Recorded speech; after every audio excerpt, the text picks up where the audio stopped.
Kualifikasi Piala Dunia 2026. Ia juga berpesan kepada pemainnya fokus pada pertandingan melawan Indonesia dan tak memikirkan laga kedua menghadapi Arab Saudi. Irak sedang memperjuangkan kelolosan Piala Dunia pertama sejak 1986.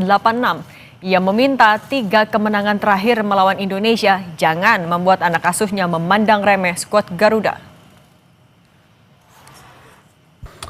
Look, I think if I have to give it a rating out of 10, I would say we're 10. إذا أعطيت تقييم لانضباطنا فإحنا انضباطنا 10/10. Discipline from the boys has never been an issue for me. They've been fantastic. He's talking how prepared are we? 100%. 100%.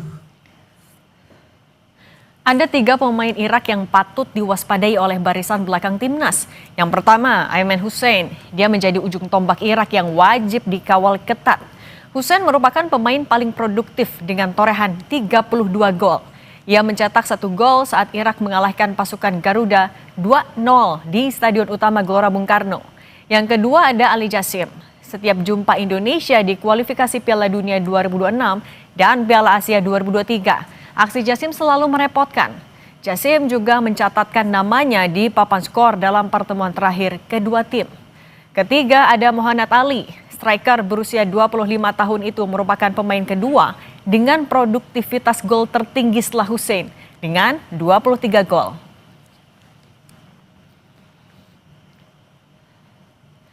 Skema 3-4-3 menjadi alternatif setelah formasi 4 back tak berjalan optimal saat lawan Arab Saudi. Jika formasi ini yang dipakai, maka prediksinya akan sebagai berikut. Untuk posisi penjaga gawang, Martin Paes besar kemungkinan kembali jadi pilihan utama. Komposisi pertahanan ada potensi perubahan. Kluivert kemungkinan kembali memakai 3 back sejajar. 3 pemain yang kemungkinan dipilih adalah Rizky Ridho, Jay Itzes, dan Justin Hubner.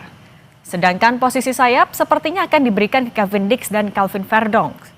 Jika opsi ini yang dipakai, kemungkinan besar Tom Hai dan Joey Pelupessy berduet di lini tengah.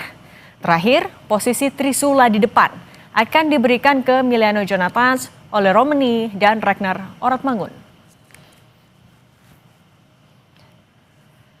Apa harapan dari pendukung timnas jelang laga melawan Irak di putaran 4 kualifikasi Piala Dunia 2026 zona Asia?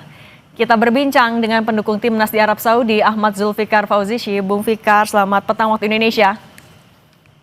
Halo, selamat siang dari Jeddah, Arab Saudi.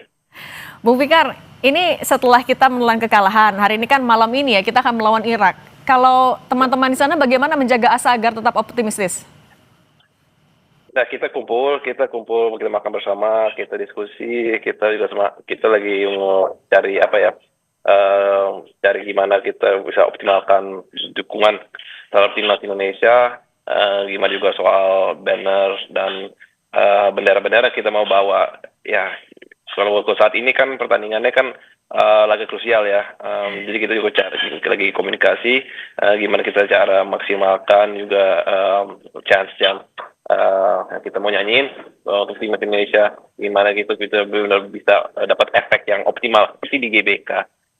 Kalau menurut saya itu kemarin sih kurang optimal karena ya memang gimana di laga lawan Arab Saudi karena emang seats-nya emang terbatas ya buat fans Indonesia. Kali ini itu jauh lebih luas soal tiketingnya karena itu tidak masalah. Jadi kita juga optimalkan kesempatan itu juga untuk mendukung timnas kita. Ada kuota nggak sih yang disiapkan untuk timnas itu dapat berapa? Nah, sebenarnya kalau laga ini soal tiketing kuotanya ya seperti lawan Arab Saudi ya, karena 2 tim tamu yang saling berhadapan sekarang. Jadi kalau bila bilang kuota sih kurang lebih 50-50 ya, 50% buat fans timnas Indonesia, 50% untuk timnas Irak. Dan nah itu jadi nggak boleh jadi hambatan bagi masyarakat Indonesia untuk menonton pertandingan ini secara langsung di King Abdullah Sports City Stadium. Nah kalau misalnya kan Bung Fikar juga kemarin nonton langsung ya ketika melawan Arab Saudi. Apa yang menurut Bung Fikar bisa diperbaiki dari timnas agar malam hari ini bisa pecah telur menang lawan Irak? Nah, semua bisa lihat ya, penampilan timnas Indonesia lawan Arab Saudi, ada beberapa momen yang sangat krusial di dalam laga itu. Hasil dari, ya bisa dibilang error ya, individual error atau kekurangan kekompakan antar beberapa pemain. Dan harapan saya pribadi, pelatih timnas Indonesia juga lihat momen-momen tertentu seperti itu dan juga ya juga berubah susunan pemain supaya bisa mengoptimalkan ya asa kita untuk melaju ke babak berikutnya atau dapat tiket langsung. Jadi beberapa pemain yang kemarin kurang optimal digantikan dengan pemain yang siap untuk menghadapi pertandingan ini. Karena Siapa kok kata Bung Fikar yang menurut sebaiknya diganti? saya, nah itu nggak bisa saya sebutin karena semua tuh ada pilihan pelatih.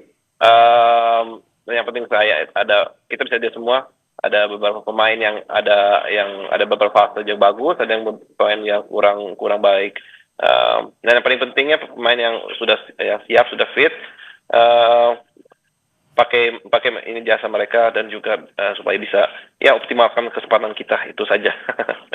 Kalau Bung Fikar sendiri yang membaca lah permainan Irak selama ini, kira-kira kalau untuk formasinya ini kita mendingan pakai formasi yang mana sih?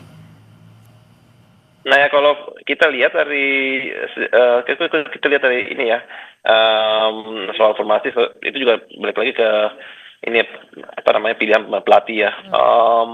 Tapi kalau buat formasi kita lihat di waktu sebelum laga sebelumnya, kalau formasi 3 back lawan tim tangguh kayak seperti Irak, nah itu juga cukup efektif juga untuk menghadapi ini serangan-serangan mereka. Walaupun kita kalah, tetap lawan Irak, kita waktu itu nggak kebobolan besar-besaran ya.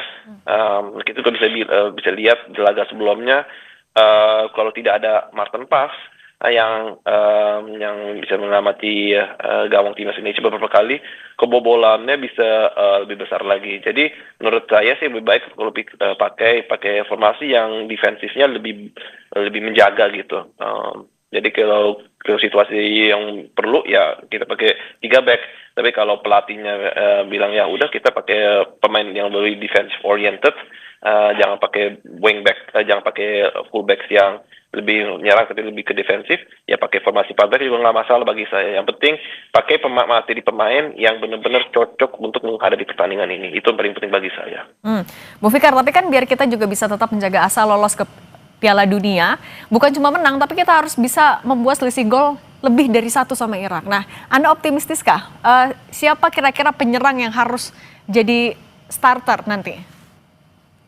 Nah, saya kalau soal itu juga lihat siapa yang fit saja ya. Kita semua tahu bahwa Olorom ini adalah striker andalan kita ya.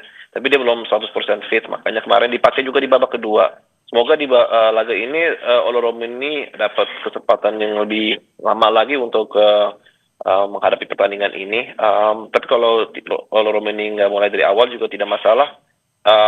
Kita punya striker cukup bagus seperti striker seperti Orad Mangun, Maro Zelstra, dan juga winger cepat seperti Niliano Yonatan dan kedua yang punya Yance Sayuri. Jadi bagi saya sebenarnya bagi itu juga tidak masalah asal mereka juga siap dimainkan secara full ya. Oke, Bung Fikar terima kasih, doa terbaik untuk timnas dan titip